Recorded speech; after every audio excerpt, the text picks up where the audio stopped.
Sebelumnya, aku dan istriku tidak pernah tertarik pada hal-hal gaib atau apapun yang berkaitan dengan dunia spiritual. Kami tidak pernah merasakan pengalaman yang menyentuh ranah itu, tentang arwah, hantu, roh, atau segala sesuatu yang bisa digolongkan sebagai kekuatan lain di luar jangkauan indera kita. Bahkan, tentang reinkarnasi pun kami tak pernah meyakininya bahwa hal itu benar terjadi. Karena sebagai seorang Muslim, kami tahu bahwa keyakinan kami tertanam pada adanya kehidupan setelah mati, seperti yang sering dijelaskan oleh para ustadz dalam kajian-kajian yang dulu sering kami hadiri. Kami meyakini bahwa kehidupan setelah mati adalah adanya surga atau neraka yang menjadi tempat ganjaran bagi setiap amal perbuatan manusia selama hidup di dunia. Ini adalah keyakinan yang mendalam bagi kami sebagai konsekuensi dari kepercayaan yang kami yakini. Namun, pandangan kami mulai berubah, perlahan namun pasti, setelah aku dan istriku, akhirnya sembuh dari COVID-19, penyakit yang sebelumnya datang. Seperti bayangan gelap, mengancam kehidupan kami, seolah ingin mengakhiri kisah hidup kami dengan segera.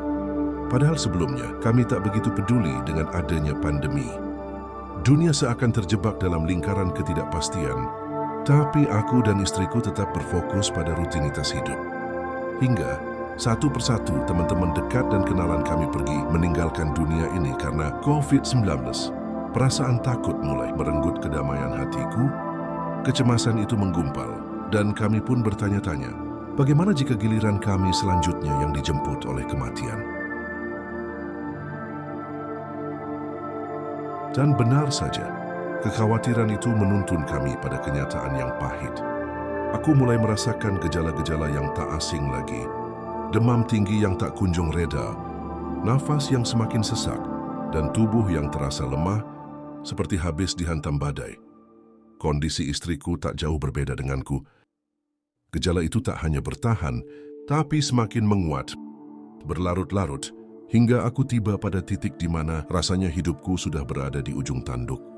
Pada saat itu, aku tidak hanya merasa sakit, tetapi aku benar-benar merasakan apa yang orang-orang sebut sebagai pengalaman mendekati kematian.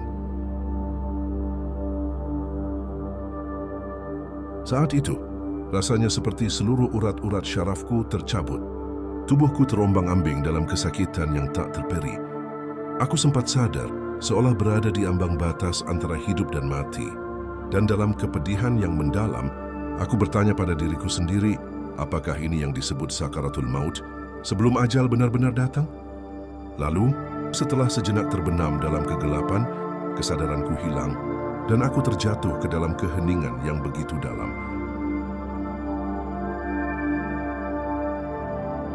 Beberapa saat kemudian, kesadaranku mulai kembali.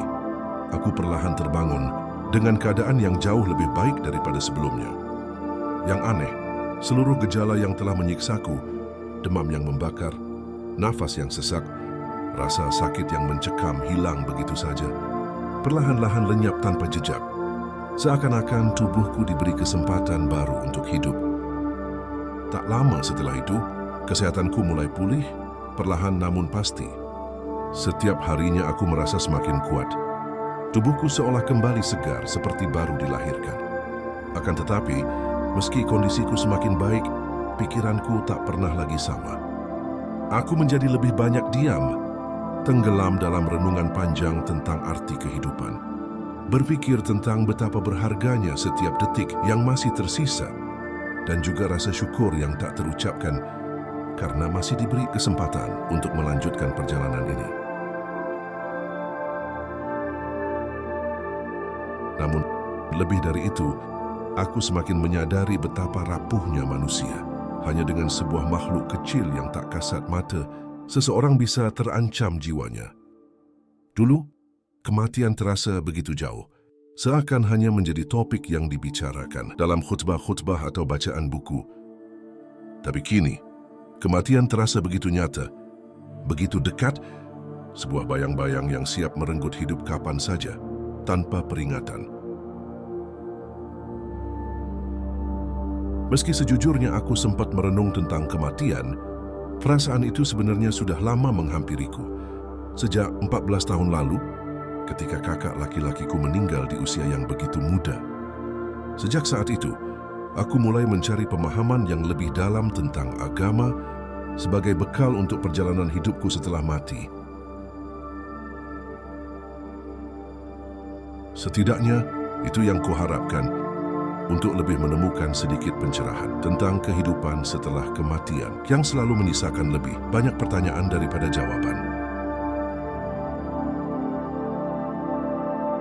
Namun, setelah aku mengalami sendiri pengalaman mendekati kematian itu, semuanya berubah. Aku mulai sering terjaga di malam hari, terbaring diam di kamar, hanya dikelilingi oleh keheningan yang berat. Pikiran-pikiran datang dan pergi, berputar tanpa henti tentang kehidupan yang telah kujalani, penyesalan masa lalu yang tak bisa kuhindari, dan kecemasan akan masa depan yang tak pasti. Dan di tengah ketakutan itu, akhirnya, ketika semua perasaan itu lenyap begitu saja, yang tersisa hanyalah kehampaan yang sangat dalam. Sebuah kekosongan yang terasa menghisap seluruh jiwa. Tiba-tiba, dalam keadaan setengah sadar, aku merasakan ada kehadiran di depanku. Dengan tubuh yang hampir tak bergerak, aku melihat bayangan sosok manusia berdiri di depanku, sedikit miring ke kiri. Kedinginan menyusup ke dalam tubuhku membuatku merinding, dan aku terkejut. Namun, setelah memperhatikan lebih seksama, aku menyadari siapa dia. Sosok itu seperti seseorang yang pernah ku kenal. Tanpa lama berpikir, aku baru sadar bahwa itu adalah almarhum ayah mertuaku, pria yang sudah meninggal beberapa tahun yang lalu. Sorot matanya tajam, dingin, seolah menembus kedalaman hatiku. Dia hanya diam, menatapku, tanpa mengucapkan sepatah kata pun. Saat itulah aku merasakan untuk pertama kalinya kedatangan arwah seseorang yang telah tiada. Meski sebelumnya, aku tak pernah sekalipun memanggil atau mengingatnya. Mengapa dia datang? Apa yang membawanya ke sini? Pertanyaan itu terhenti di ujung pikiranku, karena meski aku tak mengerti, ada perasaan yang tak bisa kubendung. Aku tidak merasa takut sedikit pun. Justru, ada rasa damai yang datang bersamanya, seolah-olah kehadirannya adalah bagian dari perjalanan yang belum selesai.